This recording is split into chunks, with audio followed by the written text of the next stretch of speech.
Good morning. Today is Sunday, December 14th, and this is the week ahead review for December 15th through December 19th. We'll start off with going over what we have for economic data for this week. And for tomorrow, I don't see anything earth-shattering. You have some state manufacturing index at about 7:30 before the market opens. You have a few speakers that I don't think will impact the market at all. Tomorrow on Tuesday, there's a little bit. We have 7:30. We have average hourly earnings month over month, core retail sales month over month, non-farm employment change, retail sales, unemployment rate, flash manufacturing, PMI, and PMI services. So Tuesday is some heavy data coming in, and I think the data coming out right now is going to start getting up to date as the government starts getting unburied from the shutdown. Wednesday coming in, I don't see anything. You've got an orange folder here, so you've got a FOMC member Waller speaks at 7:15 before the market. After that, I don't see anything else. Crude oil inventories at 9:30. And then Thursday we have a few glut of red folders coming out at between 7:15 and 7:30. CPI year over year, unemployment claims, Philly Fed manufacturing index, core CPI is tentatives, and CPI month over month. That's going to be it for Thursday, and then Friday. Looks like a light day, so that's going to be it for the economic data for the week, but I'll go over it every morning just to make sure that everybody is in tune with what's happening for the day. As far as earnings, what we have for this week, the one thing that sticks out to me is Thursday after the close FedEx.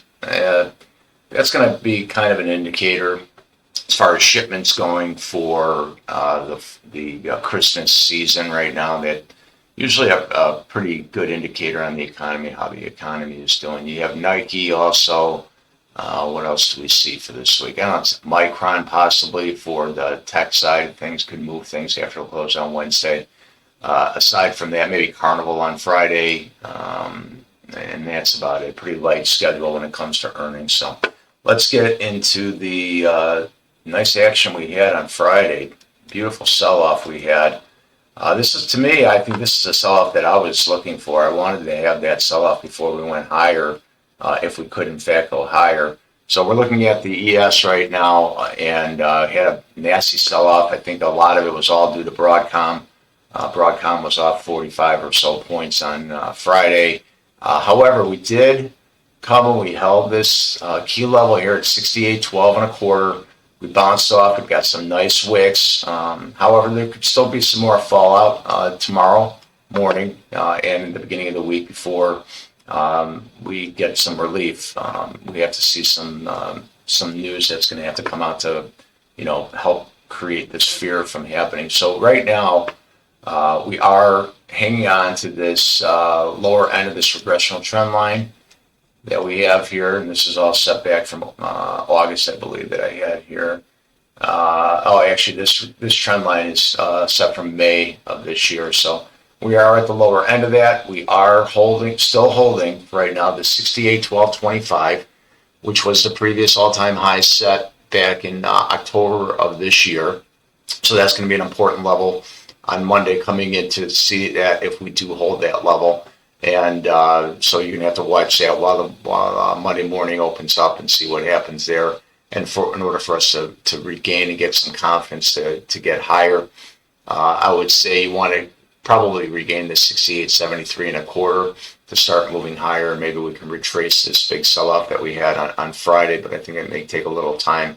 The market needs to have a little breath on that nasty sell-off. You have to respect that happen. We're looking at a 4-hour chart right now. Let's break this down to a 15. So you did get a little relief towards the end of the day right here. Tried to pop up and then got shot down a little bit, and then we just some buyers stepped up towards the end of the day, that was a pretty good sign that you saw some buyers stepping up and then holding the 68.12 and a quarter. So that's important for Monday to hold that level. If we lose that level, we're going to probably come down to that 67.72, down to that 67.56.5 level. That was the high from September 20th.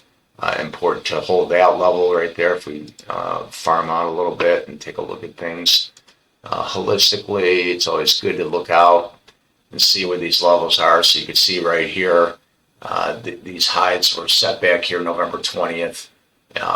And then we got above those levels. So that's, these are considered like a break up above these levels, and you come back down and retest. So I do like, if we did lose that 68.12 level, hopefully we get a little breath of fresh air and support down here at 67.72, and then possibly move higher, and then hopefully we get that Christmas rally before the end of the year. I think a lot of people are banking on that. However, though, when there's blood in the water, I think that's a good sign. So if you have a lot of people you're talking to and everybody says, "Oh, the market's going to crash," to me, I think that's a great sign for things to turn higher. So let's take a look at the NASDAQ. The NASDAQ got hurt a lot more than the ES, because you got the NASDAQ represents about 50% tech versus the ES represents 30% tech. So you've got other things that are holding up the ES versus the NASDAQ. In the pre-market on Friday, I said that an ideal level to pull back to would be this 25,269 to 25,201 and a quarter. We did break that level. However, we could see there could be some liquidity grab happening down here, because it was a big wick originally when it did pop below it, but there was some sell-off towards the end of the day. And let's just take a look at the 15 minutes, see if we got some relief there. So it's very similar to the ES. We got a little bit of relief right over there, trying to pop above and hold above that level there. I'm going to still leave that level green. I'm not so sold that we're going to lose that level, horribly. However, coming into Monday, if we do lose this level significantly, I'll have to see how the trading day goes on Monday. I may have to make this level a red level. Then will become a resistance level.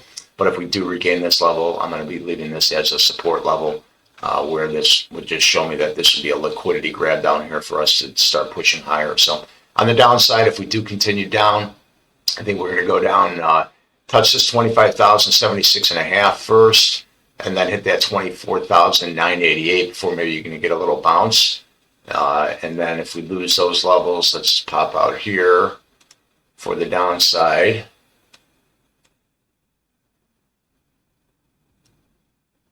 The next level that I would have, I would say, before you get a little support, 24,822. If we lost that 24,988, and then below that, I'm trying to see about that one. Yeah, I actually like that 24,733 and a quarter. And then if we lost that, we quickly move down to that 24,596.25. That would be a major pullback if we do get that this week. So for right now, I am still leaving this level here between 25,201 and a quarter to 25,269 as a green level of support. And we'll see how that responds this week. Right now, if we can regain this level, this may be a really nice long entry for us to start pushing higher for the last couple of weeks of the month. And then on the upside, if we did get that push on the upside, I would say to really get that confidence on the upside that we are going to go and try to make those new highs, you're going to have to regain that high from Friday, which is going to be up here at 25,632.20, 632 and a quarter. So there's some work to do to get back up there, which may take a couple of days if we do get there. But if there is some good positive news, this long, big sell-off that we had here, this becomes a speed zone, and we can recoup that really quick. And let me just show you what I'm talking about. So you had this, this is back here on November 20th. So we had a huge sell-off November 20th, and we got all the way down here to 23,921. And then we got right up here, literally, a couple weeks later, got up to 25,870.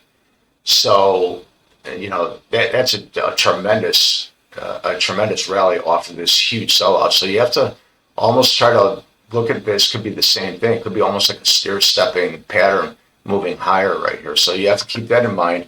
When there's blood in the water, that may be a time to like really, strap it on and get long, because, when all of a sudden the market starts railing, that's too late for you. So something to keep in mind, but you have to pay attention to your levels and see how the market responds when the market opens. So what I start off when I'm looking at my pre-market for the week, I start off looking at the longer charts first, and then I will then tune it down. That was a 4-hour chart. Then I'll go down to the hour. From the hour, I'll then go down to the 30-minute, and then you can see how it responds to the 30-minute. You can see it tried to pop up at the end of the day, and then it rejected, right at this level. So I would say you could even draw this level right here for Monday. If we can get above that 25,344 and a hold for Monday, then we can start pushing higher and possibly recoup this huge sell-off that we had there, right? So then what would happen is if you're trading intraday, then you drop down to a 5-minute, so you can see how the market reacts over a 5-minute period instead of a longer period. So you get your bias on the longer longer charts, and then you get your entries on the smaller time frame. So you can see right now, it's trying to regain this level here of support that I have here. So we'll take a look at this tomorrow morning on the pre-market. We still have that gap, that open gap, that gap down that we had on Friday. So I like, when you have those open gaps, it gives me confidence that at some point, you push back higher and then you fill those gaps. So that's something I'm going to keep up there, and we'll keep an eye on next week. So let's go into Tesla. So here's a very positive thing with Tesla. So the market got absolutely smacked Friday, and with the market getting smacked, Tesla, it was probably one of the few green days for all the stocks that were out there. It was a crazy day for Tesla. I'm not going to lie to you on that. When Tesla took off in the morning, I was talking in our trading room. I'm like, all right, finally, here we go. 470 is coming right now. I got long. I made money there, and then on the pullbacks, I tried getting long again, and then I ended up getting stopped out. And then I stuck around later on in the day, and then I ended up making my money back again. Once we popped through, the market was selling off, but Tesla was rallying, and so that gave me confidence that there was something going on with Tesla. So if we look at, let's just take a look at this 4-hour on Tesla right now. This is beautiful right now, how Tesla now finally, and I am going to, coming into tomorrow, I am now finally, this level that I've been talking about, this 452.65, I said we needed to regain this level in order for us to go long. Now, this hit this level probably 14 times over the last 2 months, and we could not regain it. So there was one, and we could not hold that level. So you can see all these different levels, all these different points. We thought we finally got it, and then boom, big sell-off. Try to get it again, big sell-off. Once again, big sell-off. Another time, big sell-off. Another time, big sell-off. Try to get up there, big sell-off. Try to get it again, big sell-off. Here we go again, big sell-off. Here we go again, big sell-off. And here we go one more time, big sell-off. And now we're holding above it right now in the post of Friday. So we're going to see. I'm gonna go into Monday. I'm actually going to make this this rectangle a support level right now, and that could change as the week happens with Tesla. Anything can happen with Tesla, but there's something definitely happening with Tesla. So I've got, if we did lose this level, I'm going to leave this level here, this 447. Let's get closer on that. This 447.08 level. I had this level here when we were trading, and this was the high from December of 2024. And so I love that level right there. And I was saying it during the trading day on Friday, if we could regain that level, that I was taking it long. And so I said how important, when the market was pulling back on Friday, I said it was important to hold this level. And when we lost that level, I actually took a couple shorts, but then later on in the day, when we regained this level, you could see we popped above it, came right back down here, and then we tested, and it showed me that this level was going to be a huge level for us to hold, and sure enough, it held. We bounced above it, and now here's a break. Here's a retest, and you could see how it responded on Friday. It held this level right now, so that's why it's given me confidence right now to hold this as a support level for going into Monday. So right now, without even knowing what's going to happen on Monday, I am looking at Tesla. I am looking for pullback longs on Monday. So if Tesla pulls back in the morning and it pulls back to this level, I am looking to take this long. And even if we lose this level, if we pull back, I'm going to be looking to pull back longs into the 447 level. If we lose that level, my stop is going to be right here, just as it was on Friday. So let's go into the 5-minute open. But actually, before that, let's take a look at our point of control, clean point. So here right now, the market closed up here. So this is a point of control level. So it's coming into Monday morning. It is creating a point of control level at 454.30. So I'm going to draw that level. It potentially could get hit before the market even opens, but right now I'm going to draw this level and I'm going to label it point of control. So coming into tomorrow, if we do rally pre-market and let's say Tesla starts pushing higher, I'm going to leave this level open until it comes back down and hits it. So that's a possibility as well. And so as far as what I'm looking for on Tesla, if we could get above this, I would say, and hold above this 458.87, we're pushing into the 462.29. If we get above this 466.19, which was set on December 26, 2024, we're going to 470 next week. If we get above that 470 is a midline of the regressional trend line that I drew, and we'll show you. Let me just go a little further out. Let me just see if this one looks a little better here. All clean. Here we go. So this regressional trend line I have from April of this year, and so if we look at this level here, that's the mid-range of it right now. And so that mid-range of that regressional trend line, you see how it's respecting it right here, this 457.38 level. So that's going to be a big level coming into tomorrow. If we can get above that level, I like Tesla to get up to that 488.54 at some point, maybe even before the end of the year. So it's definitely going to have to get above these key levels over here, this 468.44. I think if we get above that 468.44, I think we're clear shot into that 488.54. Obviously, we're going to have to get into that 470 range first, 474 area.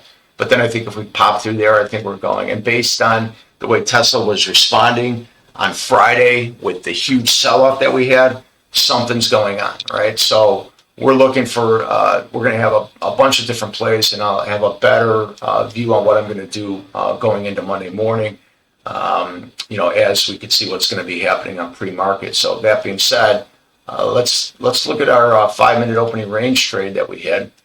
And so the 5-minute opening range trade on the, right out of the box, I said this level here, this 447.08 level, I got long immediately on the open on Friday because I said to myself, okay, I'm going to get long here, and it's got to hold. This was the previous day close, and it aligned with that 447.08, which was December 20th, 2024 high. And I said to myself, I'm getting long immediately on the open, and I'm going to give myself, if the candle, the 5-minute candle closes below this level right here, then I'm wrong, and then I'm getting out of my trade.